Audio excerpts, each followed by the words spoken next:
Olá! O documentário que vocês assistirão agora é livremente inspirado em um espetáculo de teatro do Grupo Teatral Primeiro Ato, aqui da cidade de Osório, no litoral norte gaúcho. As cenas do documentário, assim como as do espetáculo, são livremente inspiradas em cenas reais, vividas por pessoas do elenco como por pessoas de fora. Mas cada memória foi cuidadosamente costurada, misturando elementos de realidade e de ficção. Este documentário é financiado pela Lei Paulo Gustavo do Ministério da Cultura do Brasil. Com vocês, Amores Proibidos, ou simplesmente um manifesto de amores plurais.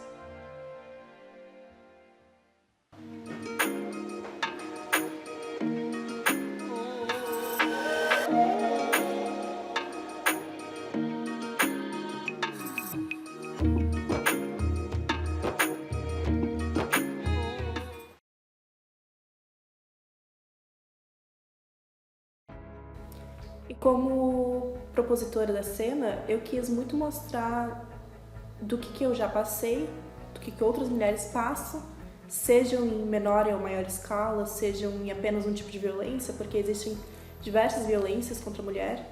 Sim, eu já fui vítima de abusos sexuais, tal qual a Isadora passou. Nunca passei pela parte de abuso doméstico, no caso físico, mas já presenciei, tenho amigas, familiares que já passaram por isso. Então, a cena é cuidadosamente costurada. Então, quando eu estava escrevendo ela, eu pensei principalmente em muitas falas e trejeitos e situações que eu passei, que eu presenciei e que eu li sobre. Porque eu acredito que todas as mulheres ou passaram ou vão passar por isso, das mais diversas formas, seja violência psicológica, sexual, violência doméstica, violência obstetrícia, porque são dentro da nossa sociedade a gente tem diversas violências que estão cometendo todos os dias, principalmente sendo mulher e principalmente tendo homens tão confortáveis na posição de poder deles. Então foi basicamente um grande conjunto de histórias que eu coloquei para criar a cena. A Isadora, eu coloco ela num espaço psicológico que eu já estive, mas não estive, porque a Isadora ela tá presa num ciclo que ela não consegue quebrar. Então ela tá numa posição que eu poderia estar daqui a uns anos. Só que a diferença minha para a Isadora é que eu quebrei esse ciclo.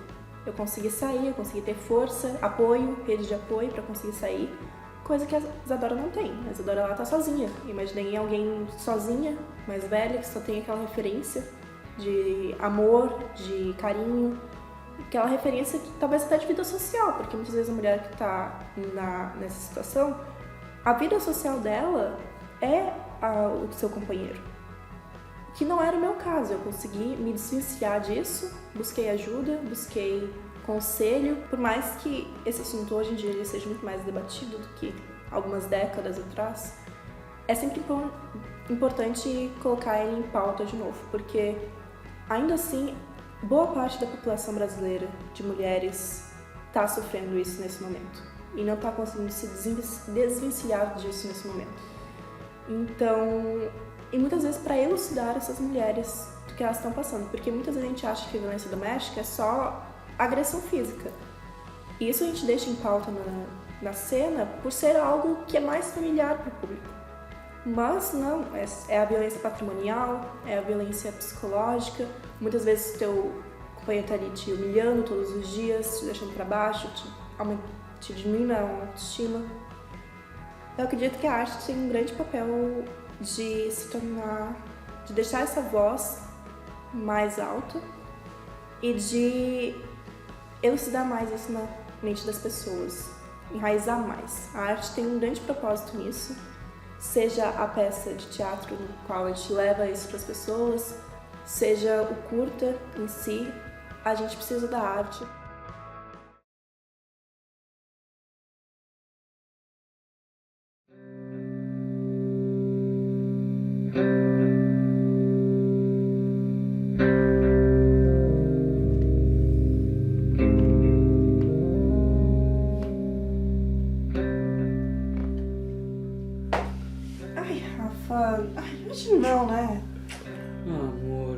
gente não vai pra cama, hein?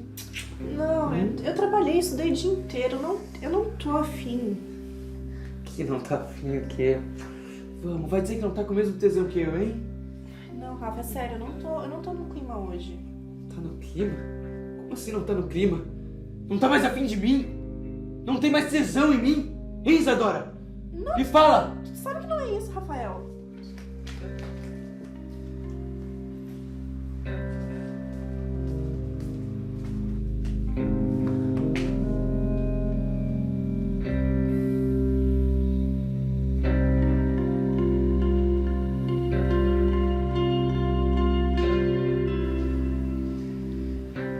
Rafa, tu sabe que não é isso.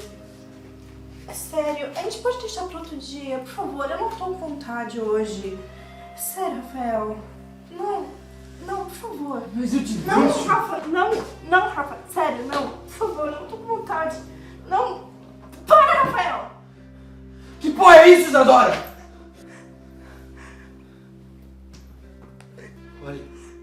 Olha o que tu fez eu fazer. Olha o que tu fez eu fazer. Tudo isso é culpa tua, Isadora. Culpa tua. Tudo isso é culpa tua.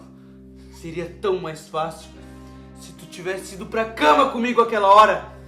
Tu não me ama mais.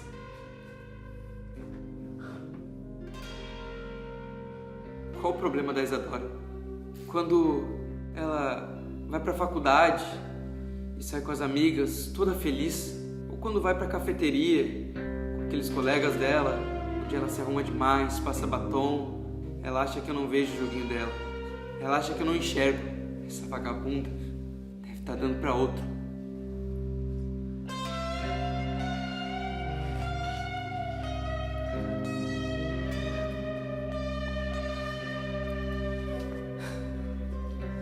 Te ama mais?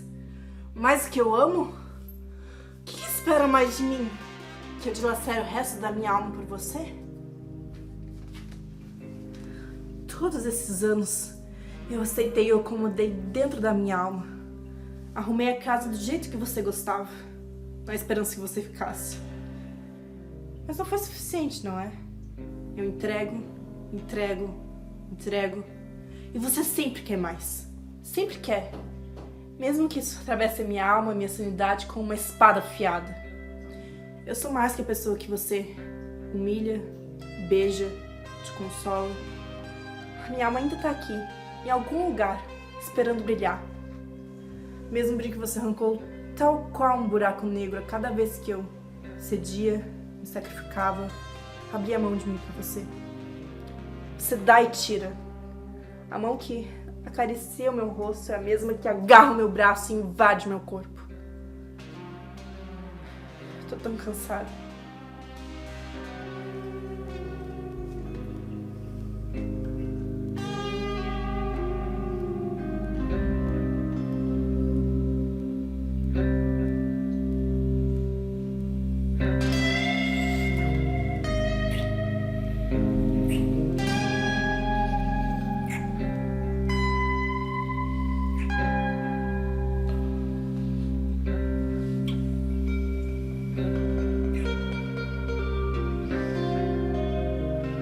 Isadora,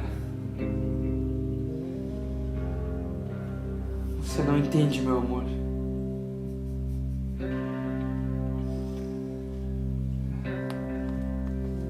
Vamos lá?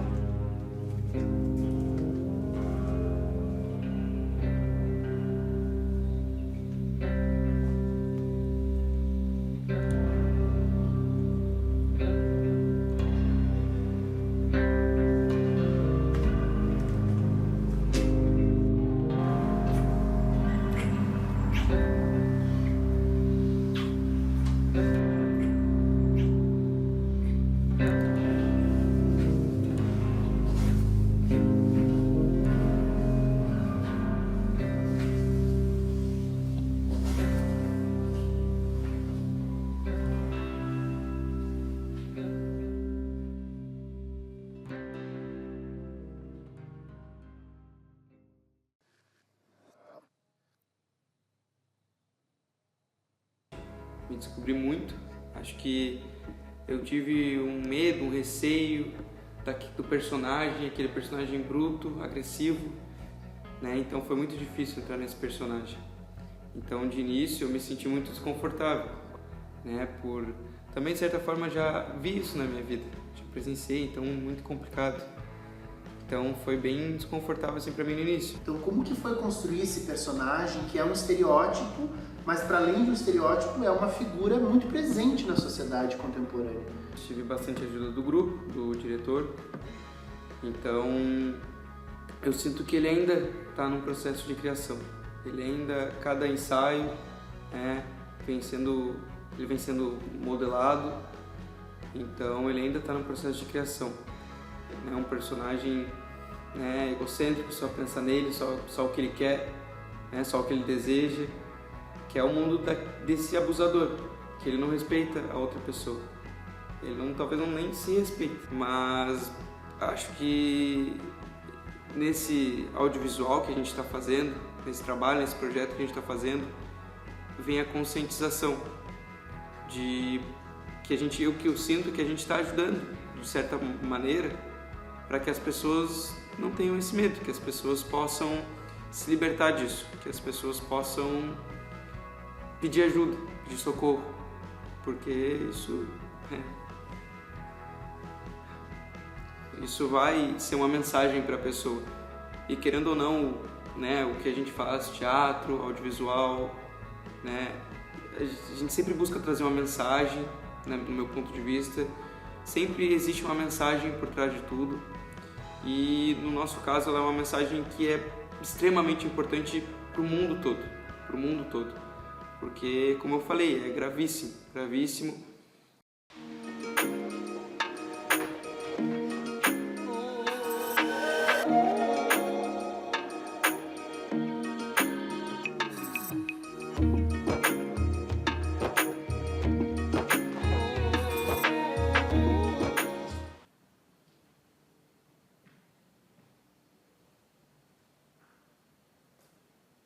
Então, o meu trabalho foi meio que de buscar ouvir histórias de pessoas que estavam ao meu redor, que por muito tempo tiveram que negar a sua própria sexualidade ou esconder, enfim, da família, para poder ficar mais tranquilo dentro de casa, assim, para que isso não viesse a se tornar um problema. Com relação a como eu me sinto fazendo a cena, para mim o processo dos ensaios ele foi acontecendo ao longo do tempo, porque inicialmente, enquanto eu não conseguia me conectar muito bem com o personagem, eu me sentia... Só que ao longo do processo de ensaios, enquanto a gente ia montando o espetáculo em si, eu fui me dando conta de que alguns elementos de coisas que eu vivia ao longo da vida conseguiam me levar para esse lugar, né? De uma maneira que, não é rejeição materna em torno de sexualidade, enfim, mas de ouvir história de outras pessoas. E aí, depois de um tempo, eu me dar conta do quanto fazer essa cena mexia comigo. E aí eu gosto muito de apontar o quão diferente é para mim com relação ao estado como eu entro em cena e como eu saio no final. Para mim o processo ele é literalmente de descoberta ao longo do caminho, vou dizer assim. Eu começo num lugar onde eu não consigo me conectar com o personagem, não consigo me conectar muito bem com a história, porque não é uma realidade que eu vivi, não é uma realidade que eu acompanhei, enfim, eu não passei nada desse tipo de coisa dentro de casa. Então eu tive que ir buscando elementos, principalmente de pessoas que estavam à minha volta, de ouvindo histórias de outras pessoas. E aí eu acho que eu fui construindo o Pedro em cima disso, né? De histórias que eu ouvia de outras pessoas, de coisas que eu via de outras pessoas, e daí quando a gente vai pra mídia a gente olha um monte de situações em que, né, situação de que os pais botam os filhos pra fora de casa. Eu fico imaginando que eu sou o Pedro do lado de fora da porta da casa e eu tô ouvindo, por acaso, a minha mãe falar com meu tio dentro da sala. Então eu tô meio que do lado de fora, eles não sabem que eu tô ali, e eu tô ouvindo a minha mãe falar aquele monte de coisa do começo da cena pra mim. Só que ela não sabe que eu tô ouvindo, e ninguém sabe que eu tô ouvindo. Então com o tempo eu fui me dando conta de que eu conseguiria amarrar o Pedro dentro do próprio espetáculo, eu vou dizer assim. Para além das referências que eu trazia de fora, costurar isso melhor com coisas que aconteciam em cena em si. E aí pra mim acontece essa situação do fazer de conta que eu sou o Pedro do lado de fora da porta ouvindo essa conversa, essa revolta interna, eu vou dizer assim, com a minha mãe que não aceita a minha sexualidade porque, sei lá, né, enfim, ela é preconceituosa, é uma pessoa antiquada, enfim. Ela tem as razões dela que não justificam a escolha que ela faz no final das contas, mas de alguma maneira tentar amarrar e segurar o Pedro dentro do que o espetáculo se propõe no final das contas. Principalmente porque a gente acaba utilizando esses espaços da cultura em si para em alguns momentos contar essas histórias que na grande maioria das vezes são marginalizadas. A gente opta por deixar isso tudo de lado e por não olhar para nada dessas coisas. E daí quando a gente usa a cultura como uma lente para mostrar que esse problema existe e para contar, mesmo que, vou dizer que em algumas vezes, né, não na grande maioria, mesmo que em algumas vezes contar essas histórias que são verídicas, no nosso caso o espetáculo ele conta histórias que são reais, a gente está dando uma lente, a gente está decidindo mostrar essa história, contar essa história, justamente por conta da relevância que essa temática traz e também pelo alcance que a gente acredita que a gente vai ter transformando isso num espetáculo de teatro ou em determinado momento em um produto audiovisual. A gente pensa em quão longe a gente consegue chegar para mostrar essas realidades que para algumas pessoas não existem, para algumas pessoas, sei lá, é uma história de um vizinho, sei lá, de alguém, ou para de repente mostrar para essas pessoas que às vezes esses problemas eles estão mais perto do que essas pessoas podem perceber, né? Então, a gente acredito sim que é muito importante essa temática por conta da relevância do tema, por conta do alcance que a gente encontra e por conta da quantidade de pessoas que a gente consegue alcançar, né? E aí, acredito que a cena que a gente gravou, ela mostra que às vezes esse problema do preconceito ele está muito mais próximo do que a gente imagina. A gente pensa que, sei lá, o fulano foi atacado por um desconhecido na rua, mas não, às vezes o problema está dentro da nossa própria casa. Vai ser a tua própria mãe que vai te rejeitar. É a tua própria mãe, ou enfim, os teus familiares que vão te rejeitar, que vão criar esse problema para ti em torno de um preconceito que eles têm. Então, sim, é uma temática que é relevante, porque essas comunidades elas são marginalizadas, elas são atingidas, elas são invisibilizadas. É a grande maioria de pessoas que morrem, sim. As pessoas morrem por serem gays, por serem lésbicas, por serem travestis. Quando a gente converte isso num produto que vai ter um alcance, a gente vai conseguir fazer com que pessoas vejam essa história sendo contada, a gente consegue demonstrar, fazer com que essas pessoas percebam e fazer com que essas pessoas reflitam de que às vezes aquela coisa que é um comentáriozinho bobo, que é uma brincadeira, que é uma fala que é extremamente homofóbica, se sente no poder de tirar a vida de uma outra pessoa. Porque esse problema ele não surge do nada, ele é construído ao longo enfim, da vida dessa pessoa ou da sociedade como um todo. Então, de repente, é entender que às vezes é só um comentário bobo, que no final das contas vai fazer com que essa pessoa se sinta mal e tire a própria vida.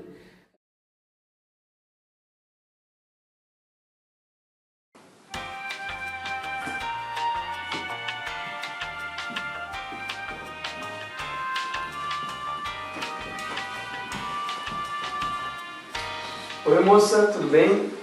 Procura algo específico? Não, tô só dando uma olhadinha. Uma olhadinha, claro. Fica à vontade, tá? Olha aqui, a gente tem uma nova coleção de primavera, se caso for do teu agrado, tá? Temos mais algumas coleções aqui também. Qualquer dúvida que tu tiver, é só me chamar, tá? Meu nome é Rafael, prazer. Isadora, prazer. Que nome bonito, combina muito contigo. Senta aqui, fica à vontade. Mais uma loja. A gente andou esse shopping inteiro. Ai, para de reclamar. Peraí, vou comprar, né? Tudo bem, pessoal? Meu nome é Rafael. Eu já atendo vocês, tá? Fiquem à vontade. Tá bom, muito obrigado. Segura na sacola pra olhar toda a loja à vontade. Sem que olhar sapato e eu que carrego sapatos. Que coisa.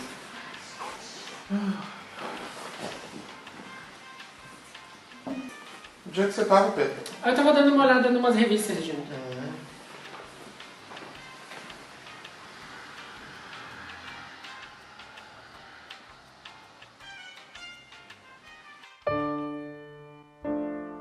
Eu comecei a questionar sobre o meu gênero. E eu estava assistindo uma live no YouTube da Dakota Monteiro comentando sobre um episódio de RuPaul's Drag Race. Teve uma personagem que no episódio ela teve disforia de gênero por causa de um look dela. Isso me deixou muito curioso. E aí eu fui pesquisar mais sobre disforia de gênero.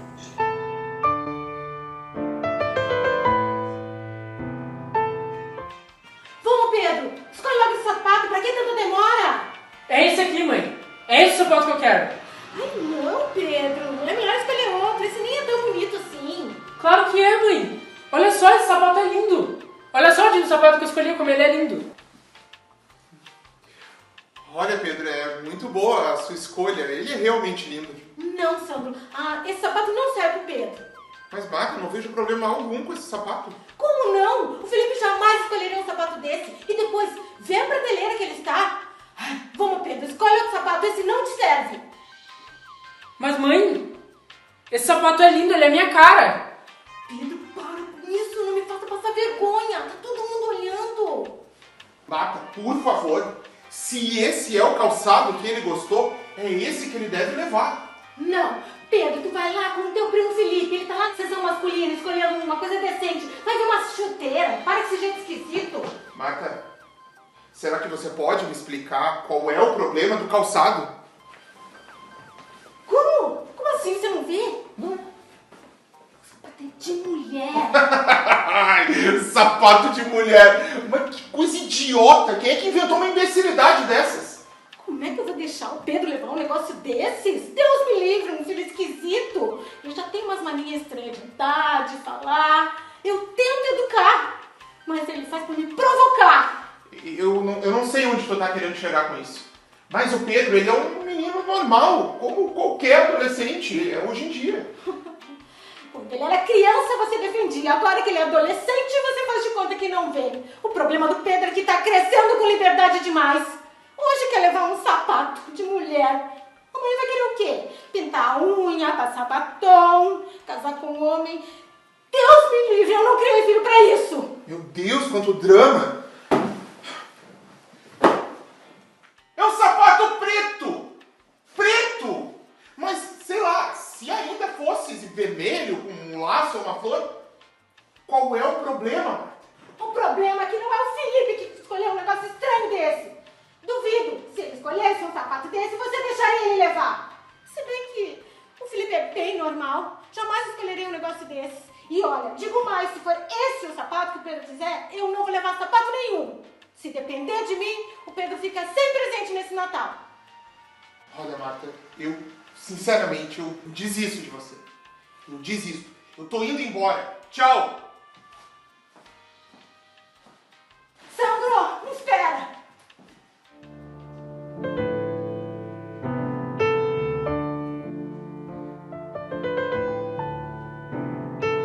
Eu tenho a minha avó, que ela sempre viu que eu era uma criança diferente. E sempre me protegeu, da forma dela. Ela não me repreendia. Ela ficava calada, assim, me olhando, me vendo. Talvez porque ela saiba como a sociedade trata essas pessoas. Mas eu acho que ela me ama tanto que era maior do que isso, sabe? Ela também sempre teve muito medo de eu sair na rua só.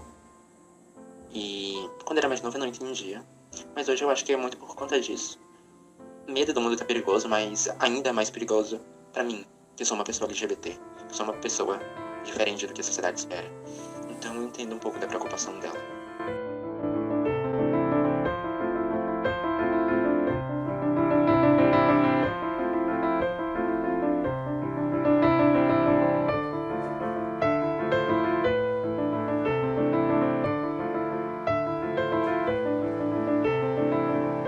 Primo, eu sei que todo mundo fala do teu jeito de ser, de agir, de falar. E tipo, não liga pra esse pessoal careta não. Esse pessoal não consegue enxergar a coisa mais importante: o amor. Eu sei que a tia Marta não quis te dar esse sapato, que sinceramente é a tua cara. Mas olha, eu guardei um dinheiro do último freelance que eu fiz lá no restaurante e tá aqui. É todo teu. Usa muito, tá?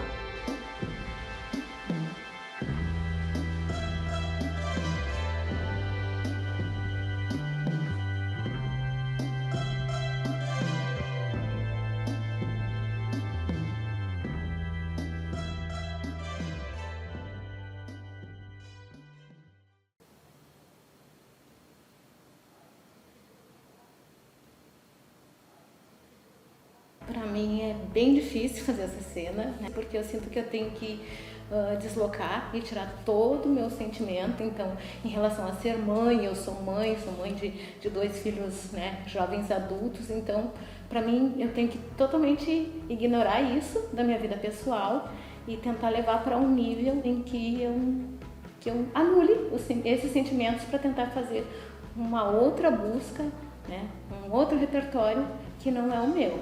Enquanto uma mãe que se diz amar um filho, mas não aceitar da maneira como ele é. Extremamente relevantes, né? Serem trabalhados em todos os espaços, e audiovisual principalmente pelo alcance que tem, né? E eu digo assim, até por experiência própria, porque a gente acha que isso está muito desconstruído, né? E quando eu comecei a fazer espetáculo, muito desconstruída, eu não sou a Marta, eu não tenho nada de Marta, né? E vou buscar isso, mas aí tu vai caminhando e vai achando assim, lá no meio a gente vê assim, meu Deus, estou convivo numa sociedade totalmente heteronormativa, e aí eu fui buscar a minha história, que conseguiu se descobrir e se assumir numa identidade bissexual aos 34 anos, e aí por que isso? Por que só agora? Né? Por que levou todo esse tempo? Porque jamais se pensa nisso antes, né? A heteronormatividade te deixa ali, esse é o caminho que tu tem que seguir, pronto, não existe outras possibilidades. E aí vamos pensando nisso, acho que assim, a gente está nos primeiros passos. Não estamos avançando tanto assim, estamos no primeiro passo e assim, e temos desconhecimentos gerais, né, inclusive das siglas, né, e pouca gente conhece todas as nuances, né, do que uma pessoa é e como pode ser, de como se sente diante da sociedade. Usa o pronome neutro, não usa, aí como é que eu devo ser chamado, como é que não deve, aí por que é trans, o que é uma pessoa trans, então a gente não tem conhecimento disso. Então, precisa, sim, ser trabalhado todos os dias, cada vez mais. E eu, enquanto educadora, acho que é importantíssimo levar essa temática para as escolas, né? Que é uma temática muito delicada de se trabalhar enquanto educador. É bem difícil, né? Uma temática bem difícil e pega justamente bem no âmago, no íntimo, porque eu estou falando da sociedade, mas eu estou falando de mim ao mesmo tempo. Então eu tenho que cuidar para levar isso para um âmbito geral e não tão para o pessoal, apesar de ser pessoal.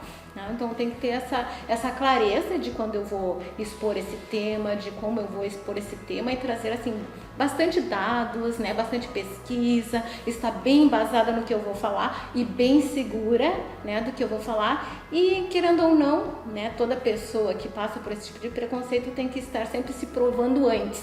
Então a gente só consegue fazer isso depois que se provou muito enquanto profissional. Eu, enquanto pessoa, hoje sinto, né, que preciso fazer isso, né, porque eu convivo com muitos alunos que precisam ter uma referência. Então eu acho que essa é a importância, eu ser uma referência para pessoas que estão passando por várias situações de preconceito e não sabem, não, olha ali, tem uma pessoa que consegue se assumir, consegue dizer o que é, o que sente e ainda assim consegue ser minimamente respeitada, minimamente, né? Então a gente tem que dar esse discurso porque a sociedade está batendo ao contrário, né? E está se espalhando um discurso de que isso não pode, isso é pecado, né? No momento que eu falo sobre isso, né, vários pais, várias famílias acham que eu estou influenciando meu aluno a ser ou não ser, né? Eu estou influenciando, mas ninguém escolhe isso, né? Ninguém escolheria sofrer, né? Não deveria ser uma escolha de sofrimento, né? Infelizmente é, e já vi casos de pessoas assim serem banidas de casa, serem tiradas de casa, né, por muito menos. Inclusive, após a primeira apresentação do nosso espetáculo, ano passado, na estreia do nosso espetáculo, eu tive um ex-aluno que veio conversar comigo. Prof, tu sabia que aconteceu exatamente isso comigo? Mas existe muito preconceito velado. Né? Então, o preconceito velado eu acho que é ainda o pior, né? Porque tu fica ali ajeitando as coisas, fazendo de conta que não tem, fazendo de conta que não existe, mas vai sancionando a liberdade do outro, vai sancionando assim, os espaços onde ele consegue atuar, né? E é difícil, mais difícil da gente perceber, mas ele existe e eu acho que é o grande problema, a gente falar que não existe, que não tem e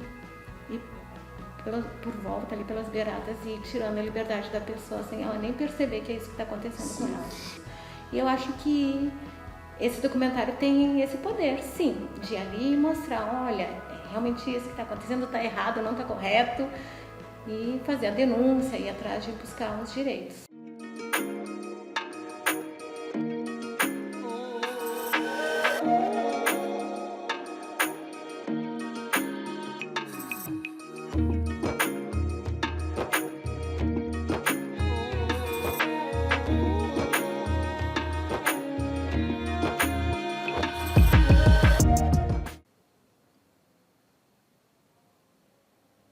Eu tenho diversas Martas. Então a Marta, eu não vejo a Marta como uma pessoa. A Marta não é uma pessoa. A Marta é o que eu enfrento desde o momento em que eu me aceitei, desde o momento em que eu me entendi. Eu venho enfrentando Martas. Tu é uma pessoa LGBT? Eu sou gay. Eu sou um homem gay. Então eu venho encontrando Martas ao longo da minha vida inteira. Seja de maneiras mais sutis ou mais escancaradas, mas eu venho encontrando Martas. Esse enfrentamento me coloca em lugares onde eu não gostaria de estar revisitando, que eu não gostaria de estar lá de novo. Então eu percebo que eles não são totalmente superados assim. Tem a questão do Sandro ter perdido um filho, e eu acho que isso é muito importante ser colocado, ser destacado, porque essa ideia do Sandro ter perdido um filho, ela nasce de uma fala que é recorrente de quem é gay, de quem é lésbica, que diz que eu prefiro ter um filho morto do que um filho gay. Pois é, a gente colocou isso, e tu tem que vivenciar isso.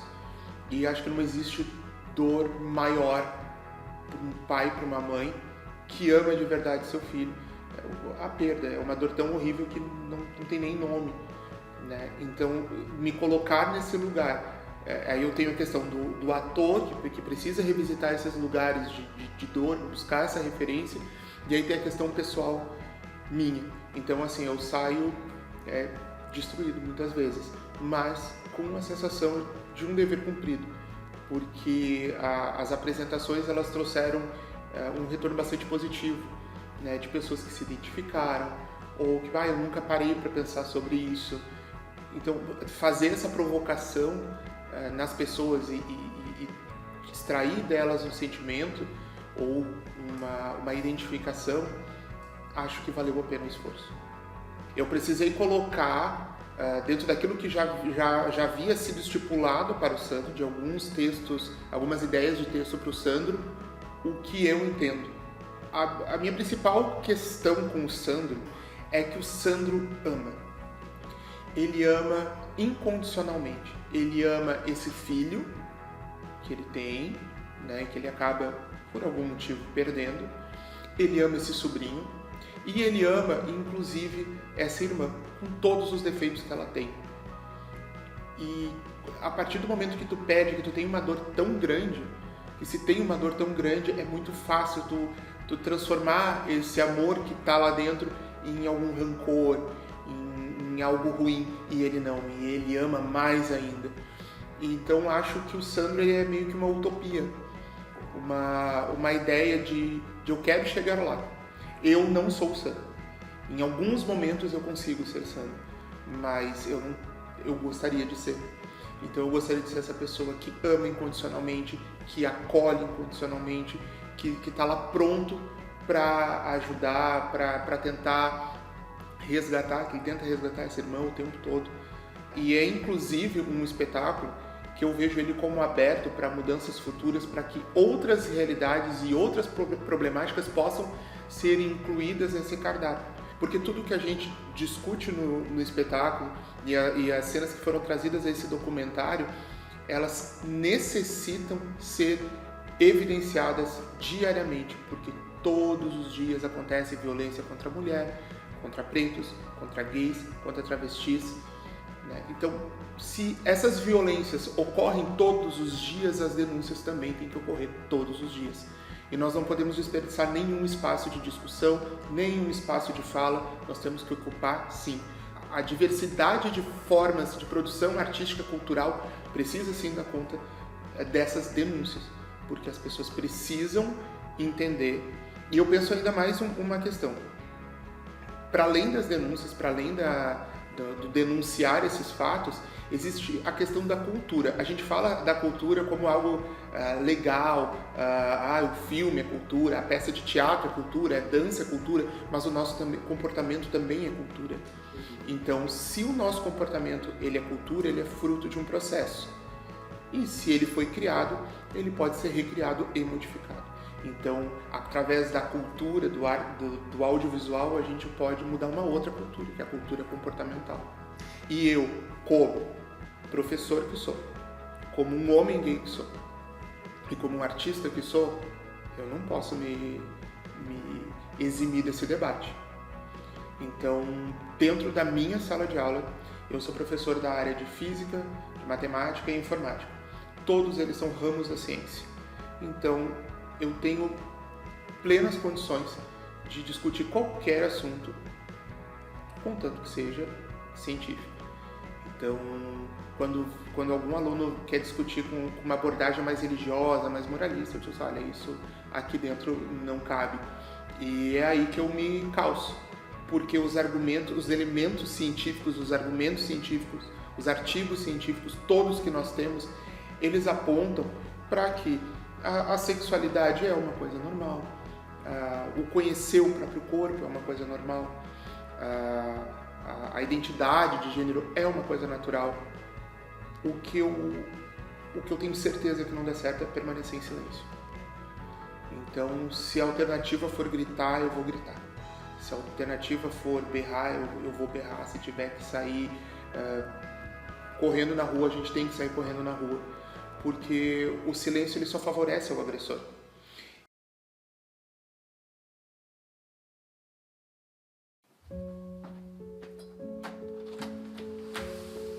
Oi, Marta, minha irmã. Como é que tu tá? Tá bem? Tô bem. Tu entra, por favor. Ai, irmão, desculpa o horário de chegar, mas o trânsito tava um caos hoje. Tudo bem, eu tô montando árvore de Natal. Tem notícia do Pedro. Deve estar lá na universidade, né? Sabe como é que é o Pedro? Envolvido com os trabalhos. E então, o que achou da árvore nova? Ficou linda. Ai, se o Felipe estivesse aqui, ele ia adorar essa tua decoração, meu irmão. Lembra como ele gostava do Natal? É. Ele gostava mesmo. Sabe? Mesmo com a casa vazia, às vezes eu sinto ele aqui. Eu não sei se é espiritismo, magia, sei lá. Mas eu sinto a presença dele aqui no meu coração. Eu não sei por que Deus fez isso comigo. Você tinha um filho perfeito, um sobrinho maravilhoso. E Deus tirou ele de você.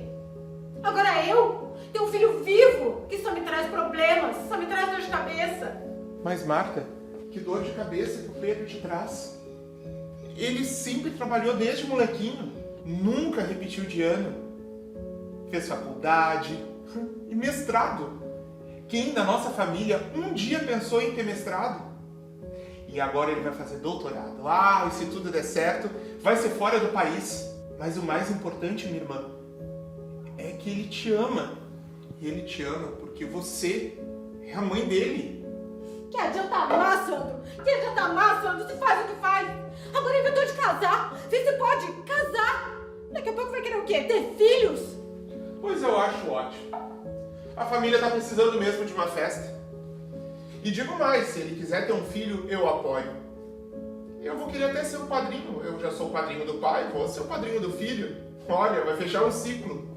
Oi, Dindo. Oi! Oi, mãe. Meu filho. Nossa, Dindo. Eu adoro essa vista da tua casa. Se eu pudesse, eu ficava o dia inteiro aqui olhando. É só vir, a casa também é sua. E aqui eu vou construir um jardim de inverno. E ali naquele cantinho, ó, eu vou colocar aquela pimenteira que tu me deu no aniversário. Vai pegar bastante sol ali. Eu tenho certeza que ela vai ficar linda ali. Vai. Eu tenho certeza que se o Felipe estivesse aqui, ele ia adorar essa decoração de Natal. Ele estaria aqui ajudando a decorar tudo. Ele estaria. Mas vamos deixar o Felipe descansar e vamos conversar nós aqui. O que eu quero mesmo saber é se tu conversou com o Fernando sobre aquela minha proposta de vocês irem passar a ceia de Natal aqui comigo. Então, Dindo, Eu conversei com o Fernando e a gente decidiu que a gente veio. Quer me matar do coração, garoto? Então, Dindo, eu só queria confirmar contigo se tem algum problema eu trazer o meu sogro, a minha sogra. Eles estão com o tio também na casa deles. Tem algum problema esse pessoal todo vir? É claro que não. Pode trazer teu sogro, sogra, tio, cunhado. Pode trazer todo mundo. Eu vou adorar ver essa casa cheia de gente de novo. Pedro, eu não acho uma boa ideia. O teu Dindo está sendo gentil. Não é o momento oportuno. A gente já falou sobre isso. Não, Marta. O convite é de coração. Pode trazer todo mundo. Não, o Pedro não tá pensando direito. Pedro, é Natal. Natal é uma festa de família. Família de verdade. Nossas modernidades que vocês inventam. Salvo pelo empregador. Olha só. Eu encomendei a decoração pra árvore. Ela tá linda, tá? Então vamos terminar essa conversa depois, com calma, quando eu voltar. Eu vou ali receber e já volto. E tu, minha irmã, por favor, não fala nenhuma bobagem. Se acalma. Espera eu voltar.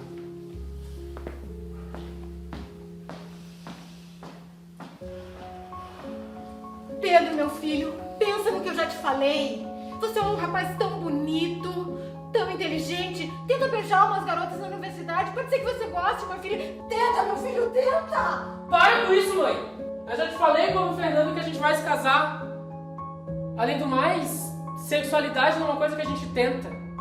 É uma coisa que tá viva e pulsa dentro da gente. É uma coisa que faz parte de quem eu sou. Mas eu tenho certeza que a senhora não entenderia. A senhora já tá fria e não sente nada mais há muito tempo.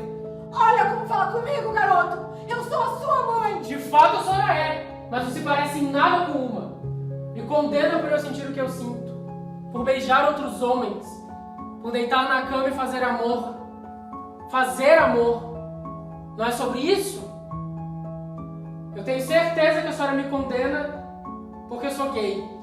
Não fala essa palavra nojenta! Falo sim, ela não é nojenta. Ela faz parte da identidade de um monte de gente que, assim como eu, trabalha, estuda, paga seus impostos e está tentando ter uma vida decente. Decência, Pedro? Logo você me falar de decência? Sabe, mãe?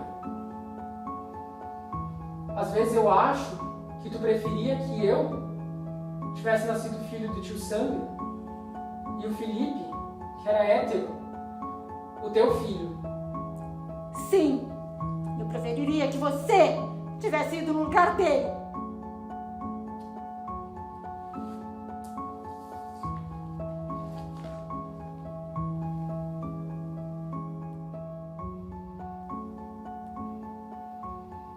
Sabe, mãe?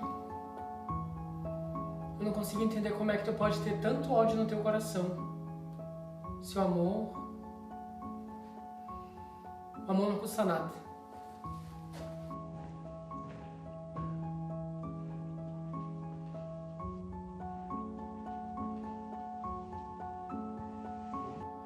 Veio cada coisa linda. Olha essas luzes. Pedro. Cadê o Pedro? Sandro, me desculpe o inconveniente. Eu já falei 1000 vezes com o Pedro pra parar de tentar trazer o Fernando e a família dele pra cá como se fosse gente da nossa família. Pelo amor de Deus, eu não tenho nada contra. Eu até tolero. Mas, Sandro, eu aceito, mas eu não compreendo. Eu é que não compreendo, Marta. Eu é que não compreendo como é que uma pessoa que fala tanto em Deus tem tão pouco amor no coração. Eu daria qualquer coisa pra ter um abraço do meu filho de volta. Fosse como fosse com quem fosse. E tu, Marta, com teu filho aqui, inteiro, perfeito, vivo, e tu rejeita ele. Eu é que nunca vou compreender isso.